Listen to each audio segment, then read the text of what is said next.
तो ब्रेक के बाद आपका एक बार फिर स्वागत है हमारे खास कार्यक्रम चर्चा में। चर्चा के तहत अब हमारा विषय है संक्रमण पूरा कवच अधूरा। संदर्भ कोरोना। कोरोना के संदर्भ में जब पिछले 2 साल से सिलसिला चल रहा है, तकरीबन 1 साल पहले बताया गया कि भारत ही नहीं बल्कि दुनिया के चिकित्सा विज्ञान ने कमाल कर दिया है। कोरोना से बचाव के लिए हमारे द्वारा वैक्सीन ढूंढ ली गई है। इस वैक्सीन के माध्यम से अब कोरोना हमारे को बचा कर रखेगा। बड़े पैमाने पर दुनिया भर में वैक्सीनेशन का कार्यक्रम शुरू हुआ। भारत भी अधूरा नहीं रहा। भारत ने भी बड़े पैमाने पर वैक्सीनेशन किया। आज की तारीख में 150 करोड़ डोज भारतीयों को दिए जा चुके हैं। जिस वैक्सीन के बूते पर माना जा रहा था कि हम इस महामारी से जीतने के कगार पर पहुंच गए हैं, अमेरिका जैसे बहुविकसित देश ने भी नो मास्क जैसा अभियान चलाया।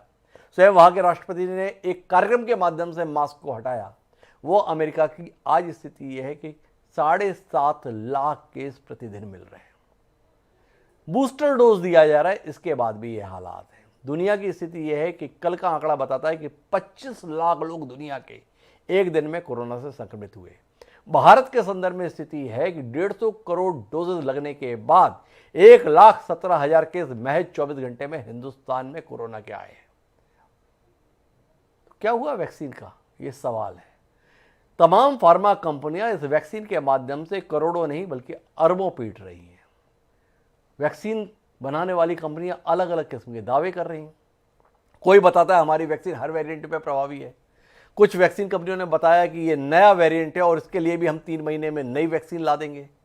कुल मिलाकर जानने में दिलचस्पी हो गई है हमारी कि वाकई वैक्सीन कोई कवच है, क्या वाकई वैक्सीन से कोई सुरक्षा है, और क्या इस वैक्सीन के माध्यम से हम इस महामारी से काबू कर पा रहे हैं। बड़े पैमाने पर पैसा व्यक्तियों का और सरकारों का खर्च हो रहा है, पर उसके एवज में क्या वाकई बचाव मिल पा रहा है, इस पर हम बात करेंगे। इस चर्चा का हिस्सा बनने के लिए 4 खास मेहमान हमारे साथ जुड़ रहे हैं। हमारे साथ डॉक्टर जयेश लेले जी हैं, जो सेक्रेटरी जनरल हैं इंडियन मेडिकल एसोसिएशन के। हमारे साथ चिकित्सा जगत का बहुत बड़ा नाम डॉक्टर MC मिश्रा साहब हैं, जो पूर्व डायरेक्टर हैं एम्स दिल्ली के। डॉक्टर AK शुक्ला साहब भी हमारे साथ जुड़ेंगे, जो पूर्व मुख्य चिकित्सा अधिकारी हैं लखनऊ के। और साथ ही हमारे साथ इस चर्चा का हिस्सा बनने के लिए छत्तीसगढ़ के स्वास्थ्य मंत्री TS सिंहदेव साहब भी होंगे, जो स्वयं कोरोना संक्रमित हैं दूसरी बार। वैक्सीनेशन का 2 डोज ले चुकने के बाद स्वयं लगातार आह्वान कर रहे हैं वैक्सीन जल्द से जल्द लगवाएं, तुरंत लगवाएं, जरूर लगवाएं, पर इसके बावजूद वो कोरोना संक्रमित हैं। क्या है ये सिलसिला, समझने की कोशिश करते हैं। शुरुआत डॉक्टर MC मिश्रा साहब से ही करते हैं। मिश्रा साहब, हम मूर्ख बन रहे हैं या हम वाकई समझ नहीं पा रहे हैं? कुल मिलाकर है क्या? जहन में कई सवाल आ रहे हैं। वैक्सीन लग जाएगी तो माना तो यही जाता है कि इससे बच जाएंगे। पहले समझाया गया एफिकेसी सीमित होती है, 80%, 90%, 70% होती है, पर अभी तो देख रहे हैं शायद 10% लोग ही बचेंगे जिन्होंने वैक्सीन ली है, बाकी 90% संक्रमित हो जाएंगे। इस एफिकेसी के साथ में वैक्सीनेशन अभियान है क्या कहानी, आपसे समझना चाहते हैं। डॉक्टर हिमांशु, बहुत आपने चर्चा ये रखी है, महत्वपूर्ण विषय चुना है जी कि क्या वैक्सीन लेनी चाहिए या नहीं लेनी चाहिए, या वैक्सीन क्या असरदार है या नहीं है, और ये क्या हम सभी लोग मूर्ख बन रहे हैं फार्मा इंडस्ट्री के कारण। तो इसमें मैं यही कहूँगा, हमारे पास विकल्प क्या है। जी, विकल्प हमारे पास जो बताया जाएगा वैज्ञानिकों द्वारा, जो फार्मा इंडस्ट्री के द्वारा और वैज्ञानिकों के माध्यम से, वही हम लोगों को मानना पड़ेगा। अन्यथा हमारे पास अगर कोई जानकारी अपनी नहीं है, अपना कोई शोध नहीं है, तो हम क्या करें। तो लेकिन ये बात भी सच है कि जो ब्रेक थ्रू इन्फेक्शंस हो रहे हैं वैक्सीनेशन के बाद भी, वो हो रहे हैं, इसमें कोई संदेह नहीं है। लेकिन अधिकतर जो संक्रमण हो रहा है वो अनवैक्सीनेटेड में हो रहा है, और उन्हीं लोगों को नुकसान भी ज्यादा हो रहा है, जो आंकड़े अभी तक के आए हैं। और वैक्सीन शुरू से जो मुख्य उद्देश्य किसी भी टीके का रहा है, जो फार्मा कंपनीज ने भी कोई ऐसा क्लेम नहीं किया कि वो संक्रमण को पूरा बचा लेंगी वैक्सीन से। अभी तक के जो आंकड़े थे शुरू से, वो यही थे कि वैक्सीन का जो उपयोग है वो रोग की गंभीरता को कम करने में मदद करेगा, अस्पताल में भर्ती होने की प्रतिशत को कम करेगा, और संभवतः हमको ICU में जाने से और मृत्यु से भी बचा लेगा। अब मेडिकल क्षेत्र में हम कभी भी नहीं कहते कोई 100% कोई चीज होती है, तो इसलिए अगर ये मैं कहूँगा 50, 60, 70% भी इससे हमारी मदद हो रही है तो वो भी ठीक है। अब जैसे आप मानिए कि इन्फ्लुएंजा का जो टीका प्रतिवर्ष रिकमेंडेड है, जी हम लोग तो नहीं लगवाते थे भारत में, लेकिन अमेरिका में तो लोग लगवाते हैं, उसको बड़ा रिलीजियसली लगवाते जी हैं इन्फ्लुएंजा का टीका। उससे उसकी भी जो एफिकेसी है वो 50% होती है, उसके बाद भी लोगों को खांसी जुकाम आम हो जाता है। तो वही स्थिति लगभग सार्स कोवी 2 की भी है। और अभी ऐसी कोई वैक्सीन लाइक मीजल्स टाइप कोई वैक्सीन नहीं आई है कि जो उतनी असरदार हो जैसे मीजल्स वायरस के अगेंस्ट मीजल्स की वैक्सीन है। और ये आरएनए वायरसेस हैं, इनका मैं माफी म्यूटेशन के साथ आपको रोकूंगा मिश्रा साहब, ये भाषा अब बदली बदली सी लग रही है। पहले तो तमाम कंपनियां दावा कर रही थी हमारी एफिकेसी 90% है, इनकी 81% है, किसी ने भी 70% से तो कम का दावा किया ही नहीं था। अब 50-50 की बात हम लोग करने लगे, लेकिन आंकड़े बता रहे हैं। एक समाचार पत्र है, देश का सबसे बड़ा समाचार पत्र कहलाता है दैनिक भास्कर, उसने मध्य प्रदेश में शोध किया और निकाला है कि जो लोग संक्रमित हो रहे हैं उनमें से 84% लोग दोनों डोज ले चुके थे, फिर भी संक्रमित हो गए। अमेरिका के संदर्भ में इतना बड़ा टीकाकरण हुआ, बूस्टर डोजेस भी लग गए, फिर भी 7.5 लाख केस एक दिन में आ रहे हैं। कहीं ना कहीं चूक तो रहे हैं। हमारे साथ में टीएस सिंघदेव साहब जुड़ गए हैं, स्वास्थ्य मंत्री हैं छत्तीसगढ़ के, पहले भी कोरोना संक्रमित हुए थे, इस समय भी कोरोना संक्रमित है, दोनों डोज ले चुके हैं। सिंघदेव साहब आपसे ही सवाल करता हूं, वैक्सीन ले जाने के बाद भी आप स्वयं संक्रमित थे, सारे प्रिकॉशन आप रखते थे, मास्क के बगैर आप बात नहीं करते थे, आपसे जब करना भी चाहता था तो भी आप मास्क बहुत मुश्किल हटाते थे, फिर भी हो गए। क्या वाकई अभी भी इस विचार के साथ है कि वैक्सीन बड़ी प्रभावी है? हिमांशु जी नमस्कार, सभी पैनलिस्ट को भी और दर्शकों को नमस्कार जी। आज हमारे पास कोरोना के संक्रमण को कमतर करने के लिए वैक्सीनेशन और कोविड अप्रोप्रिएट बिहेवियर के अलावा कोई विकल्प सामने नहीं आया है जी ये दो विकल्प हमारे पास हैं कि हम कोरोना से बच सकते हैं, हमको वैक्सीन नहीं लेनी। एक विकल्प है कि हम ऐसे कंटेनमेंट में रहे जहां बाहर से कोई आ ही नहीं रहा, नोन एनवायरनमेंट हो, ऐसा लिमिटेड एनवायरनमेंट हो तो वैक्सीन लेने की जरूरत नहीं पड़ेगी। वरना डे 1 से ये जानकारी स्पष्ट तौर पे थी कि वैक्सीनेशन ये रेडिकेशन वैक्सीन नहीं है कि किसी भी इस बीमारी का हल इससे निकल जाएगा, ये डे 1 से सबको मालूम था। और डे 1 से सबको मालूम था और हम लोग इस बात को रखते भी थे, थोड़े दबे जबान भले रखते थे, क्योंकि वैक्सीनेशन से ये ना हो कि लोग डरपोक हो जाएं और वैक्सीन ना लगाएं।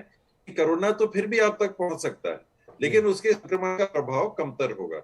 मास्क इत्यादि लगाना, मैं 2 बार संक्रमित हुआ, कम गंभीरता का संक्रमण हुआ, फीवर भी बहुत हाई नहीं हुआ। क्या ये मास्क की वजह से था, ये वैक्सीन की वजह से था, क्या नेचुरल इम्यूनिटी थी? मैं मानता हूं मास्क और वैक्सीन ने मेरे को जरूर सहयोग दिया होगा, तब जो संक्रमण पहुंचा वो कमतर पहुंचा। तो विकल्प हमारे पास वैक्सीन का नहीं है। और जो आज बात हो रही है, आने वाले समय के लिए तो हर 6 मंथली डोज की बात चालू हो गई है। इन्फ्लुएंजा से हर साल टीका लगाने की बात होती है और नए वेरिएंट्स आते चले जा रहे हैं। ये संक्रमण का मैं नहीं कह सकता क्योंकि उसके आंकड़े साइंटिफिक नहीं है।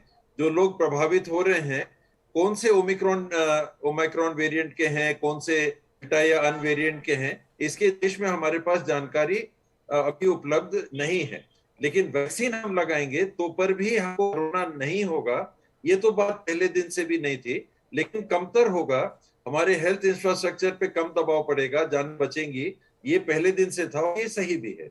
इसलिए हमको वैक्सीन लगानी चाहिए और सप्लीमेंट्री डोजेज आए, प्रोटेक्टिव डोजेज आए, तीसरा आए, चौथा आए, पांचवा आए, इसकी बात हो रही है। फार्मा कंपनी और उनकी नीतियां उसके जैसे माननीय मिश्रा जी ने भी, डॉक्टर मिश्रा ने भी कहा कि वो एक अलग बात है, उसकी हमको जानकारी भी नहीं है तो कहना उचित नहीं है। लेकिन वैक्सीन के अलावा हमारे पास विकल्प इसको कमतर करने का और रोकने का फैलने से। तो सिंघदेव साहब भी एक असहाय स्थिति को व्यक्त कर रहे हैं कि अब हमारे पास विकल्प क्या है, जो वैज्ञानिक बता रहे हैं उस अनुसार कदम उठा रहे हैं। वैक्सीन के संदर्भ में पहले भी हमें बहुत आश्वस्त नहीं थे कि वैक्सीन लग जाएगी तो कोरोना नहीं होगा, पर कोरोना का संक्रमण कुछ गंभीरता को कम कर देगा वैक्सीनेशन के बाद, ऐसी उम्मीद थी और ऐसा लग भी रहा है। मेरे साथ में डॉक्टर जयेश लेले जी हैं। लेले साहब, वाकई ऐसा है कि वैक्सीन लगने के बाद संक्रमण कम है, वैक्सीन लगने के बाद मौत नहीं हो रही, ये सवाल है। और जो संक्रमण कम दिख रहा है वो वैक्सीन के चलते कम है या ओमिक्रॉन का जो वेरिएंट है वो मारक ही कम है इसलिए ऐसा परिणाम है? दो अलग अलग दावे हैं। आपका अपना अनुभव, आपकी अपनी जानकारी।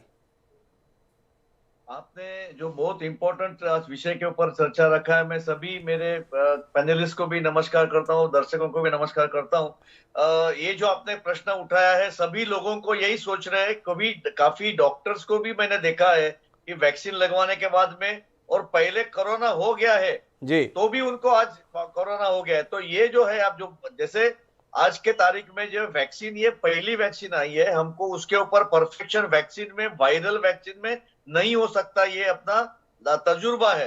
तो इसी के साथ में जैसे इम्यूनिटी 70% 60% हो या जो भी हो, लेकिन इसमें इम्यूनिटी है या नहीं है, उसके साथ में भी उसकी एंटीबॉडीज कितने ऊपर है उसके ऊपर डिपेंड है।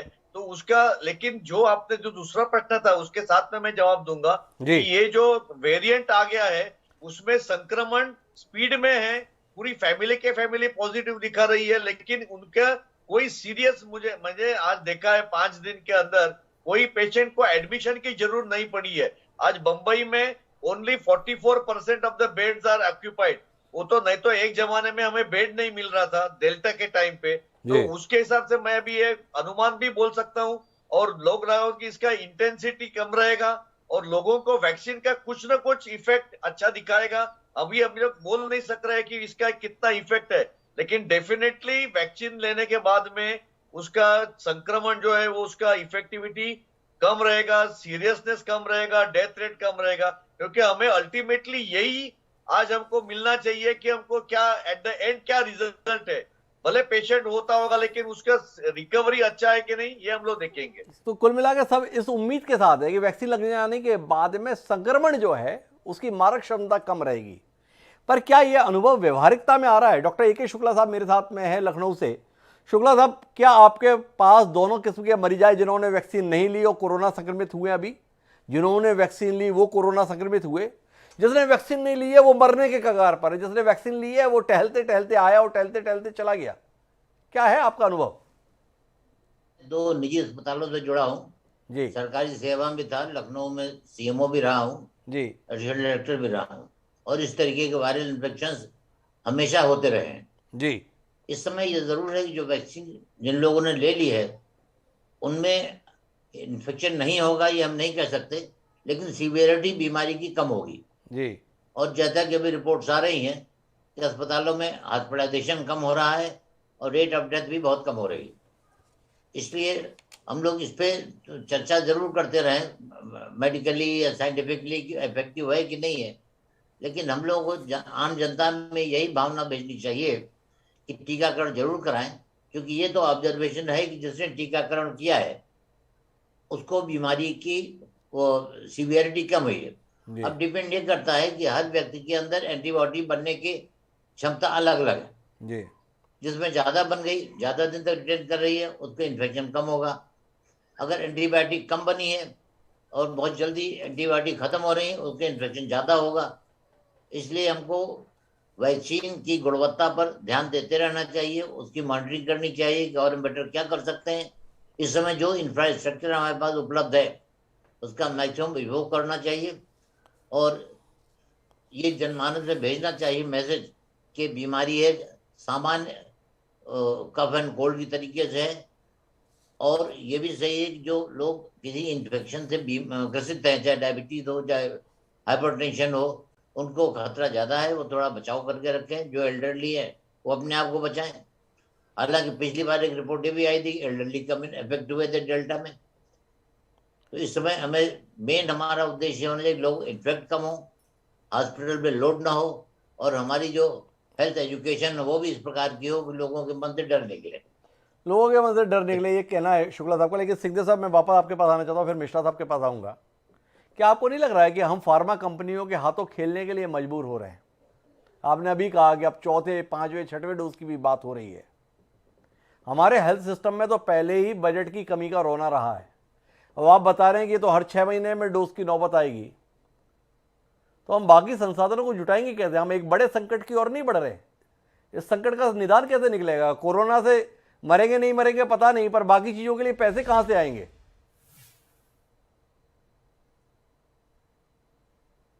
जो कुछ बाजार में सस्ती मिलती है, कुछ महंगी मिलती है। तो इसमें तो देखना पड़ेगा, हम लोग को देखना पड़ेगा, डॉक्टर्स को, फैसिलिटी को देखना पड़ेगा कि हम लोग कौन सी चीज यूज करते हैं। मैं शुक्ला साहब, सिंहदेव साहब से ये मेरा सवाल है, सिंहदेव साहब से मैं आग्रह करूंगा कि इसके संदर्भ में थोड़ा अपनी सरकार की दृष्टि से एक नजरिया हमारे बीच में रखें। जी सिंहदेव साहब। हिमांशु जी, जी जैसे इन्फ्लुएंजा की बात आई, अमेरिका का भी संदर्भ आया, जी तो कहते हैं कि वहां हर साल इन्फ्लुएंजा के इंजेक्शन लगाने की प्रवृत्ति है। जी तो हर साल इस बीमारी का वहां पर निजात पाने के लिए या प्रोटेक्शन लेने के लिए हर साल होता है। जी और उसी संदर्भ में जो नए वैज्ञानिक बातें खोज सामने आ रही हैं कि कहीं ऐसा तो नहीं कि ये मल्टीपल इन्फेक्शन एक वायरस के माध्यम से अब आ रहा हो, जी कि सामान्य सर्दी खांसी इन्फ्लुएंजा भी और कोरोना भी कहीं ऐसा नहीं कि हाइब्रिड वैरायटी कोई सामने आ रही हो। तो ये बनती बदलती परिस्थितियां रहेंगी। कहां तक इसको केवल फार्मा का खेल माना जाए, ये हम सही मायने में निर्भर हैं अपने उन वैज्ञानिकों के ऊपर जिनको हम ये मानते हैं कि ये खेल का हिस्सा नहीं होंगे। हम जी सुनते हैं, जागरूक नागरिक के तौर पे सुनते हैं कि ऐसी भी बातें होती हैं। कोरोना काल में भी हमने देखा कि एक दवाई की इतनी चर्चा हुई कि रामबाण है, लोग उसके पीछे दौड़ पड़े और बाद में आईसीएमआर ने उसको अपने प्रोटोकॉल से हटा दिया। जी तो जो आप प्रश्न कर रहे हैं, ये पूरी तरह से जायज प्रश्न है और पॉलिसी मेकर्स और इम्प्लीमेंटर्स के लिए ये 24 घंटे सतर्क रह के निर्णय लेने का सवाल रहता है कि कहीं हम ऐसे जाल में तो नहीं फंस रहे हैं जो कि पूरे तौर पे साइंटिफिक ना हो। तो केवल फार्मा कंपनी के साइंटिस्ट ही ये देख रहे हैं ऐसा नहीं, गवर्नमेंट के भी देख रहे हैं। ये मानना उचित भी नहीं होगा और अच्छा भी नहीं लगेगा कि सभी मिले हुए हैं और सब मिलके पब्लिक के साथ ऐसा खेल खेल रहे हैं। तो मैं आशावादी दृष्टिकोण रख के ये मानूंगा कि हो सकता है कि फार्मा कंपनी अपने उत्पाद को बेचने के लिए पहल करती हो, किंतु हमारे भी तो इंडिपेंडेंट वैज्ञानिक हैं जो इसकी पुष्टि करेंगे या नहीं करेंगे। आखिर एक दवाई को उन्होंने मार्केट से हटा दिया, 2-3 दवाइयों को हटा दिया, प्रोटोकॉल जो पहले दौर में था वो दूसरे में नहीं रहा, जो दूसरे में है वो तीसरे में नहीं होगा। तो ये बातें चलती रहती हैं। और बजट का जहां तक सवाल है तो दाम भी कम होते जाएंगे, ऐसा मेरा मानना है। मास प्रोडक्शन होगा, इनिशियल कैपिटल एक्सपेंडिचर पे, कैपिटल एक्सपेंडिचर के आधार पे जो दाम निकाला होगा, इतना हम बेचेंगे तो इतने का पड़ेगा। अब उसी मशीन से हम और ज्यादा बनाएंगे तो रेट कम होंगे। पब्लिक एक्सचेकर पे भार तो पड़ेगा, तो बात नहीं है, उसके लिए तैयार भी रहना चाहिए। और अपने साइंटिस्ट हमको सही रास्ता दिखा रहे हैं। साइंटिस्ट मैं कहूंगा प्राइवेट सेक्टर से हटके, फार्मा सेक्टर से जुड़े हुए साइंटिस्ट से हटके हमारे जो राष्ट्रीय स्तर के संस्थाओं के वैज्ञानिक हैं वो इसका हिस्सा नहीं होंगे, ये मेरा विश्वास है। मैं एक सवाल आपसे करना चाहूंगा, फिर मिश्रा साहब के पास चलूंगा। क्या आपकी सरकार के स्तर पर या भारत सरकार के स्तर पर ऐसी कोई रिसर्च की जा रही है वर्तमान दौर में कि जिन्होंने वैक्सीन ली वो कितने प्रतिशत संक्रमित हो रहे हैं, जिन्होंने वैक्सीन नहीं ली वो कितने संक्रमित हो रहे हैं, ताकि हम वाकई इस नतीजे पे पहुंच पाएँ ये वैक्सीन उतनी प्रभावी है जितना दावा किया गया था। 35,000-50,000 करोड़ खर्च किया जा रहा है वैक्सीनेशन पर, इस उम्मीद के साथ में कि हम लोगों को बचा लेंगे, पर हम देख रहे हैं हमारे आजू बाजू तमाम लोग बड़े पैमाने पर संक्रमित हो रहे हैं। मेरा मानना है कि उनके ज्यादा गंभीर संक्रमण और मृत्यु होने की संभावना से लोगों को बचाया गया है। और वैक्सीन का ये जो डाटा आप कह रहे हैं ये आसानी से उपलब्ध होगा।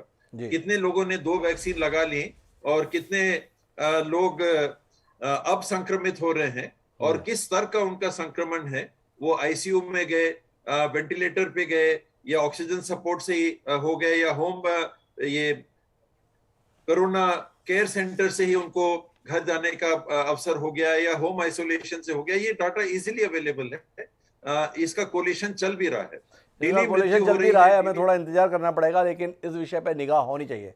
मैं वापस डॉक्टर एमसी मिश्रा साहब आपके पास आना चाहता हूं और फिर वापस वैक्सीन पे ही रहना चाहता हूं। बर्नी सैंडर्स अमेरिकन सीनेटर बहुत ज़्यादा नाराज है। उन्हें लगता है कि इस वैक्सीन के माध्यम से सिवाय कमाई के अलावा और कुछ नहीं चल रहा है। एक ओमिक्रॉन का वेरिएंट का भय दिखा के 8 इन्वेस्टर्स जो मॉडर्ना और फाइजर के थे 75,000 करोड़ रुपए कमा लिए उन्होंने। क्या कहते हैं आप, कैसे इससे बचा जाए? सचेत रहने की जरूरत है कि नहीं है? डॉक्टर हिमांशु, हम लोग फिर मैं पूरी तौर से सहमत हूं जो डॉक्टर सिंहदेव साहब ने जो कहा है। और हम चाहे जितना भी फार्मा इंडस्ट्री को ब्लेम करें, आलोचना करें उनकी, लेकिन हमारे पास विकल्प बहुत सीमित हैं इस पेंडेमिक से बाहर आने में। और हमें अपना जो शोध के द्वारा जो हमारे आंकड़े भी आए हैं उसमें ये दिखाया गया, हमारे डॉक्टर्स का जो आंकड़ा सामने आया कि डॉक्टर्स के आईएमए के पास भी वो आंकड़ा उन्होंने भी एनालाइज किया था कि जिनको टीके लग चुके थे उनको कम गंभीरता का रोग हुआ और मृत्यु भी संभवतः उनकी बच गई। हालांकि ऐसा नहीं है, मैंने पहले भी कहा है कि मेडिकल क्षेत्र में कोई भी आंकड़ा 100% सही नहीं होता है, न 100% हम उम्मीद करते होगा। कोई भी बीमारी हो, कोई भी इलाज हो, उसकी एक सीमा होती है कि वो 90% असरदार है, 60% असरदार है, 50% है या बिल्कुल नहीं है। तो बिल्कुल नहीं है तो वो इलाज होगा ही नहीं। इसलिए अभी तक जो देखा गया है कि जितने भी आंकड़े भारत में भी और विदेशों में भी, यूएसए में भी और यूरोप में भी, पूरी दुनिया में, नहीं तो आप देखिए इजराइल तो छोटा देश है, उनके पास आंकड़े जमा करना आसान है और उन्होंने तीसरी खुराक के साथ साथ चौथी खुराक की बात भी शुरू कर दी है। तो वो ऐसे नहीं करेंगे। हम ऐसा मानते हैं कि इजराइल छोटा देश है, बड़ा साइंटिफिक देश है, बहुत मेहनत करते हैं लोग वहाँ, उनके वैज्ञानिक भी। तो वो कोई भी निर्णय इतने बिना किसी आंकड़ों के नहीं लेंगे। तो उन्होंने अगर इस बात पर विचार किया है कि संभवतः जो हमारी रोग प्रतिरोधक क्षमता है वो 5 से 7 महीने में कम हो जाती है। सेलुलर इम्यूनिटी है, उसका हमें पता नहीं है कि कितने दिन रहेगी, कितने लंबे समय तक रहेगी, कितने लोगों में रहेगी, कितनी बनेगी। जैसे डॉक्टर लेले ने भी कहा कि हर एक का शरीर अलग है, हर एक के शरीर में रोग प्रतिरोधक क्षमता बनाने की क्षमता अलग है। तो उसको हम पूरे एक दौर से दूसरा, ये पेंडेमिक में हम लोगों ने 2 साल में ये अवश्य देखा कि ये डायनामिक है, रोज बदल रहा है इलाज, इसका जो भी आंकड़े आ रहे हैं वो भी बदल रहे हैं, जिस तरह की बीमारी हो रही है वो भी बढ़ रही है। अब अल्फा वेरिएंट घातक था, लेकिन डेल्टा वेरिएंट उससे ज्यादा घातक साबित हुआ क्योंकि वो लोअर रेस्पिरेटरी ट्रैक्ट को असर कर रहा था, लंग्स को असर कर रहा था। अब ओमिक्रॉन जब से आया है तो लंग्स बच गए हैं, ऑक्सीजन की रिक्वायरमेंट नहीं अभी तक महसूस हुई है। दक्षिण अफ्रीका में भी, अमेरिका में भी, ब्रिटेन में भी, जहां जहां अभी चल रहा है। हमारी ट्रेजेक्टरी 2 से 3 महीने पीछे होती है इन देशों से। तो भारत में अब शुरू हुआ है जनवरी में, अब 1 लाख से ऊपर केसेस आए हैं पिछले 24 घंटे में। हम मानते हैं कि जनवरी के आखिर तक या फरवरी के मध्य तक हमारा पीक आएगा। तो ये आने वाले समय में भारत के अपने आंकड़े ये बताएंगे कि टीकाकरण, अब जब टीकाकरण ज्यादा जनसंख्या में हो जाएगा तो जो इन्फेक्शन है वो भी ज्यादा टीकाकरण वालों को ही होंगे। ये सिंगापुर से भी ये आंकड़े आ चुके हैं, पहले भी आ चुके हैं।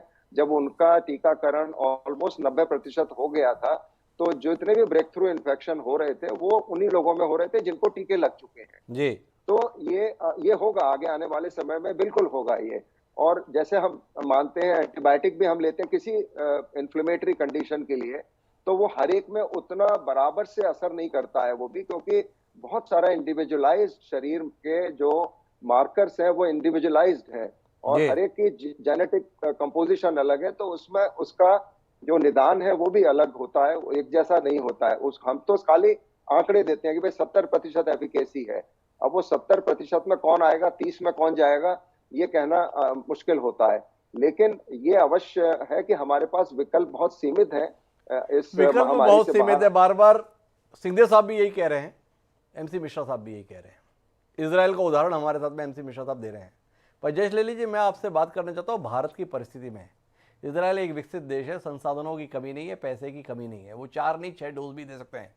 पर हिंदुस्तान में तो 2 डोज देने में ही राज्य और केंद्र की सरकार में झगड़ा हो गया। खर्चा कौन उठाएगा, इस बात से हम अनभिज्ञ नहीं है। थक हार के आखिरकार केंद्र सरकार तैयार हुई कि दोनों डोज हम देंगे। अर्थात संसाधनों की सीमितता इस देश का यथार्थ है। ऐसे में एक अनिश्चित स्थितियों में वैक्सीनेशन कार्यक्रम चलाए रखना कितना हमारे लिए सहज है, इस पर आपकी टिप्पणी चाहिए। जी ले साहब। ये जो आपने बताया कि दूसरा डोज, फर्स्ट डोज लिया, बाद में सेकंड डोज के बारे में जो चर्चा हो गई, लेकिन आज हम लोग वैक्सीनेशन बंद नहीं कर सकते। इंप्रूवमेंट होते जाए, जैसे ट्रीटमेंट बदलता गया वैसे वैक्सीनेशन भी बदलता जाएगा, डोसेज बढ़ते जाएंगे तो आपको लेना पड़ेगा।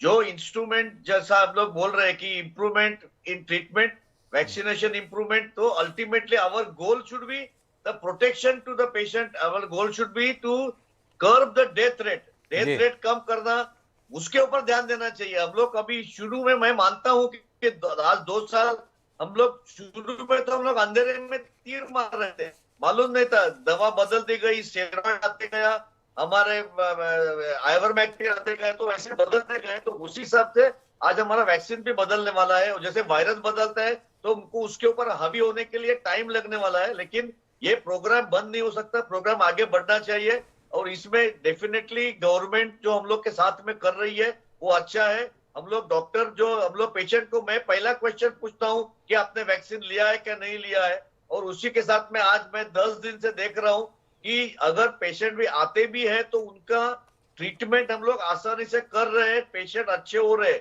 6 दिन के बाद में अच्छे हो रहे हैं। तो हमारी आज हम लोग उसके ऊपर काबू पाने के लिए हम लोग धीरे धीरे उसका हावी हो जाएंगे। ऐसे में डेफिनेटली लेकिन साहब थोड़ा सा असमंजस है आपकी बात में, मैं फिर पूछना चाहूंगा, इलाज ठीक हो पा रहा है, ये वेरिएंट के कमजोर होने का नतीजा है कि ओमिक्रॉन वेरिएंट उतना मारक नहीं है इसलिए ऐसा हो रहा है, या वैक्सीन के चलते वेरिएंट जो है प्रभावी नहीं है?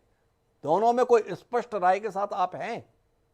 या बिल्कुल, वैक्सीन के चलते इम्यूनिटी भी है और ट्रीटमेंट का इंप्रूवमेंट भी हमारा हो रहा है, इसके ऊपर हमारे धीरे धीरे जो इसके ऊपर हावी हो सकेंगे, ऐसा मैं मानता हूं। तो लेले साहब का यही कहना है। मैं आखिरी बातचीत के लिए सिंघदेव साहब के पास में, सिंघदेव साहब, लेले साहब कह रहे हैं कि जैसे ट्रीटमेंट में इंप्रूवमेंट हुआ है वैसे वैक्सीन में भी इंप्रूवमेंट होता जाएगा और हमें उस अनुसार तैयार होना चाहिए। क्या उस अनुसार सरकारें तैयार हैं? क्या वैक्सीन में बदलाव करने की कोई योजना चल रही है? शोध चल रहे हैं, अंतरराष्ट्रीय स्तर पे भी चल रहे हैं, देश में भी चल रहे हैं, और ये प्रकाश में भी आया है कि नए वेरिएंट के लिए भी चल रहा है। इसमें समस्या यही आएगी कि वेरिएंट कंटिन्यूअस होते रहेंगे, कंटिन्यूअसली चलते रहेंगे, तो जो खतरनाक है। आपने वैक्सीनेशन की भी बात की, निसंदेह वैक्सीनेशन का प्रभाव सकारात्मक हुआ है, और ये भी नहीं है कि ओमाइक्रॉन के ऊपर पुराने वैक्सीन का कोई प्रभाव नहीं जी, ये भी नहीं। उसमें भी लोगों का कहना है कि 50% तो होगा, ये शोध का विषय है, लेकिन कोई ये नहीं कह रहा है कि उसका कोई असर नहीं। अभी तक ये बात प्रमाणिक तौर पे नहीं आई है, और ओमिक्रॉन कम प्रभाव डाल रहा है विपरीत, ये दोनों फैक्ट्स साथ में है। तो कुल मिलाकर हम अपनी बातचीत को अगर अंजाम पे पहुंचाएं तो वैक्सीनेशन अभी भी एकमात्र विकल्प के तौर पर हमारे पास है। कोविड अनुसार व्यवहार के अतिरिक्त हमारे पास वैक्सीन के अतिरिक्त और कोई विकल्प नहीं है, ऐसा चिकित्सा जगत से जुड़े हुए तमाम विशेषज्ञ भी कह रहे हैं और सरकार के जिम्मेदार मंत्री भी कह रहे हैं। इसलिए अपने मन में अगर आपको कोई भ्रम है तो उस भ्रम से हमें निकलने की जरूरत है। कुल मिला के कोविड अभी भी हमारी ज़िंदगी का यथार्थ है, जिससे तुरंत निजात की कोई उम्मीद नहीं है, और अपने आप को सुरक्षित करने के लिए हमारे पास वैक्सीन के अलावा और कोई चारा नहीं है। तो बेहतर हो कि हम वैक्सीन के संदर्भ में असमंजस और फार्मा कंपनियों को कोसने में समय बर्बाद करने के स्थान पर, अरे वैक्सीन नहीं लगवाई है तो उसे लगवाएं, बूस्टर डोज के लिए एलिजिबिलिटी है तो उसके लिए अपने आप को तत्पर करें, और अगर हम उसकी पात्रता नहीं रखते हैं तो सरकारों पर दबाव बनाएं कि वो हमें बूस्टर डोज उपलब्ध कराने की जल्द से जल्द व्यवस्था करें। अगर ऐसा कर पाएंगे तो इस महामारी को जीतते देखने के लिए हम लोग मौजूद रह पाएंगे। आप सभी मेहमानों का बहुत बहुत धन्यवाद इस महत्वपूर्ण चर्चा का हिस्सा बनने के लिए। समय है अब आज के शेर का। जैसे हालात हैं उन हालात को समर्पित ही हमारा शेर ये कहता है कि सारा जहां मरीज मरज भी है लाइलाज, सारा जहां मरीज मरज भी है लाइलाज, पहचाने कौन दर्द दवा की किसे खबर। संदीप कौल नादिम ने अपनी व्यथा को, अपने फ्रस्ट्रेशन को इस शेर में व्यक्त किया। इस समय ये व्यथा, ये फ्रस्ट्रेशन, ये हताशा, ये निराशा हम सबके जहन में है। कैसे निजात मिलेगी, कब निजात मिलेगी, किस तरह निजात मिलेगी, उत्तर मिल नहीं रहा है। लेकिन एक चीज़ तय है, जो कुछ भी अभी बचाव हो सकता है उसके लिए वैक्सीन सबसे अचूक हथियार है।